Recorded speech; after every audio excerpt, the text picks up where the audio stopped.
আসসালামু আলাইকুম। আমাদের আওয়ামী লীগের ভাই বন্ধুদের জন্য একটা গুরুত্বপূর্ণ ইনফরমেশন শেয়ার করতেছি। এটা ফেক না, জেনুইন ধরে নিতে পারেন। 99% ইনশাল্লাহ জেনুইন। সেটা হলো আগামী নভেম্বর 2025-এর মধ্যে বাংলাদেশের রাজনীতি হালচাল টোটালি চেঞ্জ হয়ে যাবে। চেঞ্জ হবে কীরকম? সেটা হলো, প্রথমে বলে নেই, বাংলাদেশের বর্তমান পরিস্থিতিতে ডক্টর ইউনূস সাহেব কিছুতেই সে ক্ষমতা ছাড়বে না, এটা আপনি নিশ্চিত ধরে রাখতে পারেন। কিছুতেই সে ক্ষমতা ছাড়বে না, কারণ তিনি ক্ষমতার খুব পছন্দ করেন, গদি খুব পছন্দ করেন। যেহেতু উনি গ্রামীণ ব্যাংকের পদই ছাড়তে চায় না, তো সেইখানে উনি রাষ্ট্রের ক্ষমতা ছেড়ে দেবে এত সহজ না, ঠিক আছে? আর ডক্টর ইউনূস যদি এককভাবে চেষ্টা করে থাকার জন্য, সেটাও পারবে না সে, কারণ বিএনপিও একটা বড় দল। বাংলাদেশে বর্তমানে যদি ধরি, সবচেয়ে জনপ্রিয় দল হলো আওয়ামী লীগ, তারপরে আছে বিএনপি, এরপরে আছে জামাত এগুলি আর কি, ঠিক আছে? তো জামাতের প্রশ্নই নেই। জামাত হলো মুসলমানদের জন্য শিওর হারাম, বাংলাদেশের জন্য জামাত ইসলাম ছাত্র শিবির হারাম। কারণ এরা শুধু যে দেশদ্রোহী, রাজাকার, আলবদর তাই না, তারা কিন্তু ইসলামেরও অপব্যাখ্যা করে, ঠিক আছে? তাদের যে আইডল মৌলানা মওদুদি, যিনি এই জামাত ইসলামের আবিষ্কারক বা জন্মদাতা, তার লেখা বই পড়লে আপনি জানতে পারবেন কত জঘন্য ধরনের ফাজিল এগুলি। ইসলামের লিবাসে একটা শয়তানের কারখানা হলো জামাত ইসলাম, ঠিক আছে? তো জামাত ইসলামের কথা বাদিয়ে দিলাম আপাতত। এটা বাংলাদেশে ভবিষ্যতেও কিছু করতে পারবে না, অতীতে কিছু করতে পারে না। 85 বছর বয়স হয়ে গেছে দলের, 85 বছরে এখনও ওরা 10%-এর বেশি ভোট নাই। আচ্ছা, যেটা মূল যে ইনফরমেশনটা, সেটা হলো আগামী নভেম্বরের মধ্যে বাংলাদেশ আওয়ামী লীগের 70% বড় লিডার সবাই জামিনে মুক্তি পেব ইনশাল্লাহ। এটা 99% নিশ্চিত। আগামী নভেম্বরের মধ্যে 70%, 70% আওয়ামী লীগের বড় লিডার সবাই জামিন হয়ে যাব। তারপরে বাকি রইল কি?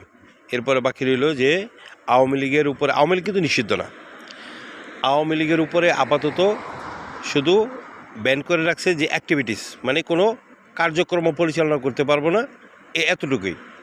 এই ব্যানও তুলে নিবে আগামী নভেম্বরের মধ্যেই, দেখবেন। কারণ বিদেশিদের চাপ বাড়বো, এগুলো একটা কাহিনী। বিদেশিদের চাপ বাড়বো মূলত ইউনূস যেটা করতে চাইতেছে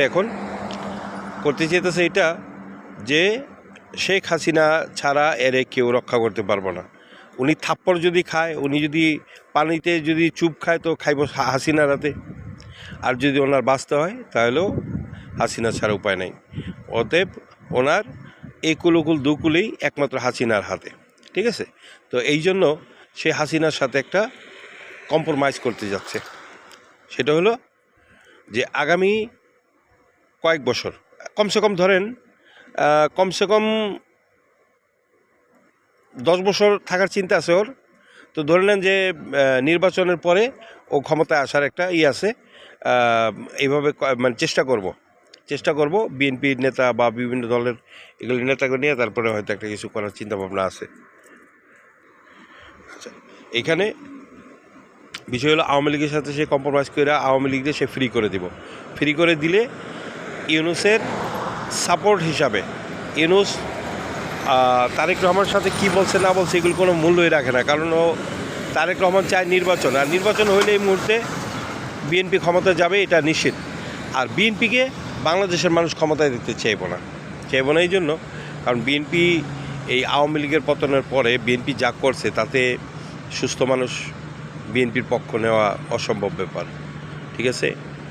তো এই পর্যায়ে ডক্টর ইউনূস যেখানে বোঝানোর দরকার সেখানে বুঝাইছে যে বিএনপিকে ক্ষমতা দেওয়া যাবে না। আর আওয়ামী লীগ যেহেতু পতন হয়েছে, তো আওয়ামী লীগ 5 বছর ক্ষমতার বাইরে থাক, পরবর্তী নির্বাচনে তারা দেখা যাবে কি হয়।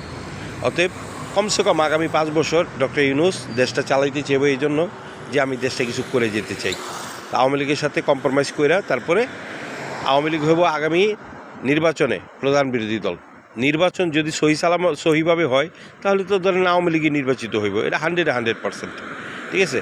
তো যেহেতু নির্বাচনটা হইব ফিক্সিং নির্বাচনই হইব আগামীতে, তো সেই নির্বাচনে ইউনূস যদি ওই 1% শুধু অনিশ্চিত আছে যে এটা হাসিনা রাজি হইব কিনা, শেখ হাসিনা রাজি হইব কিনা।